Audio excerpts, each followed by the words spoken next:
राम राम दोस्तों, जय बाबा नीम करोली महाराज जी की। आशा है कि आपके ऊपर भी बाबा नीम करोली जी की अपार कृपा होगी।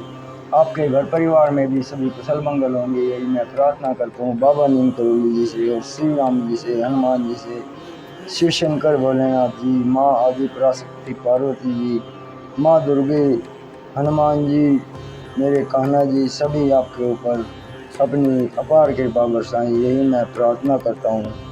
ओम श्री सर्वदेवाय नमः। ओम हनुमंते नमः।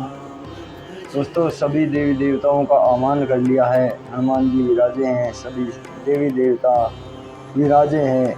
इन्हीं की उपस्थिति में मैं आपको श्रीमद् वाल्मीकि रामायण अयोध्या कांड का 57वां सर्ग सुनाऊंगा। इसे सुने और रामायण महाकाव्य के इस महाग्रंथ के इस सर्ग का पूरा धर्म लाभ उठाएं, पूरा सुनने से यही प्रार्थना है मेरी। अगर पूरा सुनेंगे तो आपके ऊपर ज़रूर कृपा होगी रामायण सुनने की। तो अभी शुरू करते हैं। सीधे शुद्ध हिंदी शब्दों में 57वां सर्ग। सुमंत्र का अयोध्या को लौटना, उनके मुख से श्री राम का संदेश सुनकर पूर्ववासियों का विलाप, राजा दशरथ और कौशल्या की मूर्छा तथा अंतःपुर की रानियों का आर्तनाद। इधर श्री राम गंगा के दक्षिण तट पर उतर गए। तब बहु दुख से व्याकुल हो सुमंत्र के साथ बड़ी देर तक बातचीत करता रहा। इसके बाद वह सुमंत्र को साथ लेकर अपने घर को चला गया। श्री रामचंद्र जी का प्रयाग में भारद्वाज के आश्रम पर जाना, मुनि के द्वारा सत्कार तथा चित्रकूट पर्वत पर पहुंचना, ये सब वृतांत श्रृंगवेर के निवासी गुप्तचरों ने देखे और लौटकर बहू को इन बातों से अवगत कराया। इन सब बातों को जानकर सुमंत्र बहू से विदा ले लेते हैं और अपने उत्तम घोड़ों को रथ में जोतकर अयोध्या की ओर लौट पड़ते हैं। उसी समय उनके मन में बड़ा दुख हो रहा था। वे मार्ग में सुगंधित वनों, नदियों, सरोवरों, गांवों और नगरों को देखते हुए बड़ी सावधानी के साथ शीघ्रतापूर्वक जा रहे थे। श्रृंगवेरपुर से लौटने के दूसरे दिन सायंकाल में अयोध्या पहुंचकर उन्होंने देखा सारी पुरी आनंद शून्य हो गई है। वहाँ कहीं एक शब्द भी सुनाई नहीं देता था। सारी पुरी ऐसी नीरव थी मानो मनुष्य से शून्य हो गई हो। अयोध्या की ऐसी दशा देखकर सुमंत्र के मन में बड़ा दुख हुआ।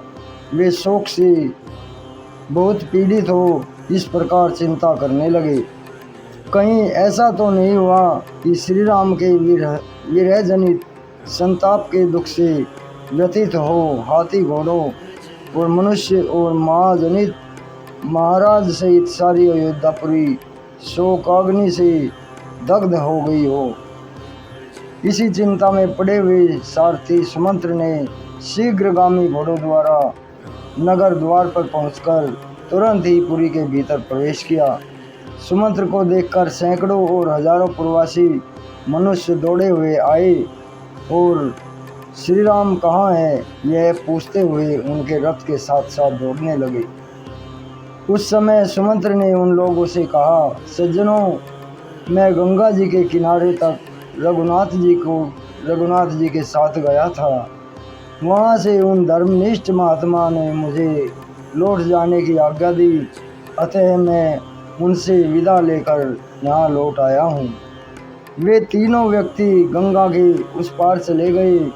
यह जानकर सब लोगों के मुख पर आंसुओं की धाराएं बहने लगी। अहो, हमें धिक्कार है, ऐसा कहकर वे लंबी सांसें खींचते और हा राम की पुकार मचाते हुए जोर जोर से करुणा क्रंदन करने लगे। सुमंत्र ने उनकी बातें सुनी। वे झुंड के झुंड खड़े होकर कह रहे थे, हाय, निश्चय ही हम लोग मारे गए, क्योंकि अब हमें यहाँ श्री रामचंद्र जी को नहीं देख पाएंगे। दान, यज्ञ, विवाह तथा बड़े बड़े सामाजिक उत्सवों के समय अब हम कभी धर्मात्मा श्री राम को अपने बीच में खड़ा नहीं देख सकेंगे। अमुक पुरुष के लिए कौन सी वस्तु उपयोगी है, क्या करने से उसका प्रिय होगा और कैसे किस किस वस्तु से उसे सुख मिलेगा, इत्यादि बातों का विचार करते हुए श्री रामचंद्र जी पिता की भांति इस नगर का पालन करते थे। बाजार के बीच से निकलते समय सारथी के कानों में स्त्रियों के रोने की आवाज़ सुनाई दी, जो महलों की खिड़कियों में बैठकर श्री राम के लिए ही संतप्त होकर विलाप कर रही थी। राजमार्ग के बीच से जाते हुए सुमंत्र ने कपड़े से अपना मुंह ढक लिया। वे रथ लेकर उसी भवन की ओर चले गए जहां राजा दशरथ मौजूद थे। राजमहल के पास पहुंचकर वे शीघ्र ही रथ से उतर पड़े और भीतर प्रवेश करके बहुत से मनुष्यों से भरी हुई 7 ड्योढ़ियों को पार कर गए। धनियों की अट्टालिकाओं, 7 मंजिले मकानों तथा राजभवनों में बैठी हुई स्त्रियां सुमंत्र को लौटा हुआ देखकर श्री राम के दर्शन से वंचित होने के दुख से दुर्बल होकर हाहाकार कर उठी। उनके कज्जल आदि से रहित बड़े बड़े नेत्र आंसुओं के वेग में डूब गए। वे स्त्रियां अत्यंत आर्त होकर अव्यक्त भाव से एक दूसरे की ओर देख रही थी। तदनंतर राजमहलों में जहाँ तहाँ से श्री राम के शोक से संतप्त हुई राजा दशरथ की रानियों के मंद स्वर में कहे गए वचन सुनाई पड़े। ये सारथी सुमंत्र श्री राम के साथ यहाँ से गए थे और उनके बिना ही लौट आए हैं। ऐसी दशा में करुण क्रंदन करती हुई कौशल्या को ये क्या उत्तर देंगे।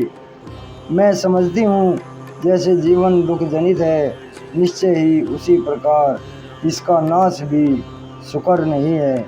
तभी तो न्यायतः प्राप्त हुए अभिषेक को त्याग कर पुत्र के वन में चले जाने पर भी कौशल्या अभी तक जीवित है। रानियों की वह सच्ची बात सुनकर शोक से दग्ध होकर सुमंत्र ने सहसा राजभवन में प्रवेश किया। 8वीं ड्योढ़ी में प्रवेश करके उन्होंने देखा राजा एक श्वेत भवन में बैठे और पुत्र शोक से मलिन, दीन एवं आतुर हो रहे थे। सुमंत्र ने वहां बैठे हुए महाराज के पास जाकर उन्हें प्रणाम किया और उन्हें श्री रामचंद्र जी की कही हुई बातें ज्यों की तो सुनाई। राजा ने चुपचाप ही वह सुन लिया। सुनकर उनका हृदय द्रवित हो गया, व्याकुल हो गया। फिर वे श्री राम के शोक से अत्यंत पीड़ित होकर मूर्छित होकर पृथ्वी पर गिर पड़े। महाराज के मूर्छित हो जाने पर सारा अंतपुर दुख से व्यथित हो उठा। राजा के पृथ्वी पर गिरते ही सब लोग दोनों बाहें उठाकर जोर जोर से चीत्कार करने लगे। उसी समय कौशल्या ने सुमित्रा की सहायता से अपने गिरे हुए पति को उठाया और इस प्रकार कहा, महाभाग, ये सुमंत्र जी दुष्कर कर्म करने वाले श्री राम जी के दूत होकर भी उनका संदेश लेकर वनवास से लौटे हैं। आप इनसे बात क्यों नहीं करते हैं? रघुनंदन, पुत्र को वनवास दे देना अन्याय है। यह अन्याय करके आप लज्जित क्यों हो रहे हो? उठिए, आपको अपने सत्य के पालन का पुण्य प्राप्त हो। जब आप इस तरह शोक करेंगे तब आपके सहायकों का समुदाय भी आपके साथ ही नष्ट हो जाएगा। देव, आप जिनके भय से सुमंत्र जी से श्री राम का समाचार नहीं पूछ रहे हैं, वह के कई यहाँ मौजूद नहीं है, अतः निर्भय होकर आप बात कीजिए। महाराज से ऐसा कहकर कौशल्या का गला भर आया। आंसुओं के कारण उनसे बोला नहीं गया और वे शोक से व्याकुल होकर तुरंत ही वे भी पृथ्वी पर गिर पड़ी। इस प्रकार विलाप करती हुई कौशल्या को भूमि पर पड़ी देख और अपने पति की मूर्छित दशा पर दृष्टिपात करते सभी रानियां उन्हें चारों ओर से घेर कर रोने लगी।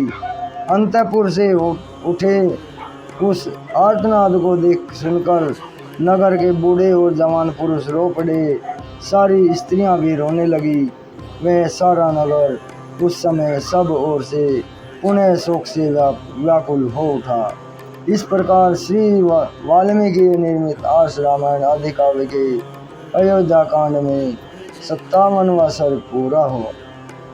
जय श्री राम, जय हनुमान जी की जय, भवानी करोली महाराज की। हे राम।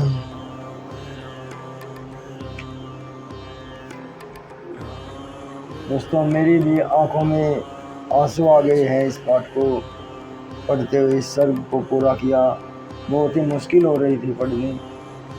दोस्तों, इसे आगे भी शेयर करें। आपको श्री राम जी का अपार आशीर्वाद मिले, यही मेरी प्रार्थना है। श्री राम जी से, बाबा नीमकरोली जी से, और मेरे महादेव जी, मेरे कान्हा जी, मेरी माँ दुर्गे, मेरे गणपति महाराज। मैं तो एक छोटा सा इनका सेवक हूँ, इनकी सेवा करने की कोशिश कर रहा हूँ। बस आपका सहयोग और इनका आशीर्वाद, बस यही, और कुछ नहीं चाहिए। जय श्री राम।